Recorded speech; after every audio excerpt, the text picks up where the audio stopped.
Who's the worst person one of your parents has ever dated? My parents divorced when I was in high school because my mom wasn't happy. She wanted more excitement and spontaneity, and my dad wasn't that kind of person. They tried for a while, but in the end, it wasn't enough. I stayed close to both of them, but I always felt like I was watching my mom go through some kind of midlife crisis. She started dating almost immediately. She never brought the guys home but was always out with someone new. Every week, there was a different name and story about a great date she had been on. It was exhausting. I never said anything because she seemed happy, but I hated it. It felt like she was chasing something she would never find. By the time I was in college, things seemed to settle down. One day, she told me she had been seeing someone for a while and wanted me to meet him. This was different from all the others. She seemed excited. For once, she wasn't treating it like just another fling. I wanted to be happy for her, so I agreed. We cooked dinner, set the table, and made everything perfect that night. She seemed nervous in a way I hadn't seen before, which made me believe this was serious. When the doorbell rang, she practically ran to answer it. I stayed back, finishing up in the kitchen, until I heard her voice introducing him. "This is Josh." I turned around and felt my stomach drop. I knew him.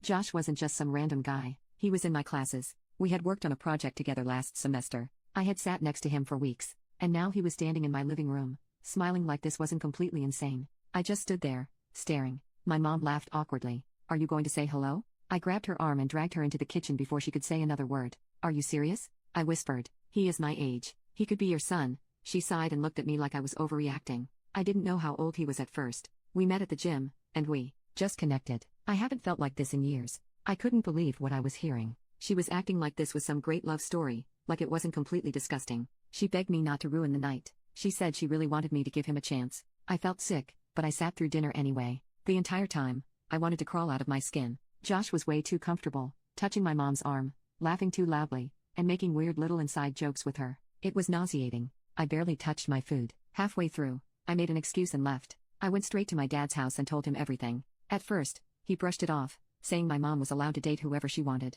Then I told him Josh was my age. He froze. His face fell. He poured himself a drink and sat in silence for a long time. "Well," he finally said, "I guess there's nothing we can do. But it's wrong." The next morning, when I got home, Josh was still there. I locked myself in my room and refused to come out. Every time I was alone with my mom, I told her how much I disapproved, how disgusting it was. She just kept saying I needed to be happy for her, that she deserved to be happy. Then things got worse. Josh started acting weird around me. He would make comments that weren't outright inappropriate, but they made my skin crawl. He would wink at me in class. One time, he brushed against my back while reaching for something. I told my mom, but she rolled her eyes. She said he was just trying to be nice and get closer to me. Then one day, at school, he took it too far. We were walking out of class when he leaned in way too close and said, "You know, it's always been my fantasy to be with a mom and her daughter." I slapped him so hard my hand stung. Then I ran. When I got home, I told my mom everything, hoping she would finally listen. She didn't believe me. She accused me of making it up, saying I was jealous and trying to ruin her happiness. That was it. I packed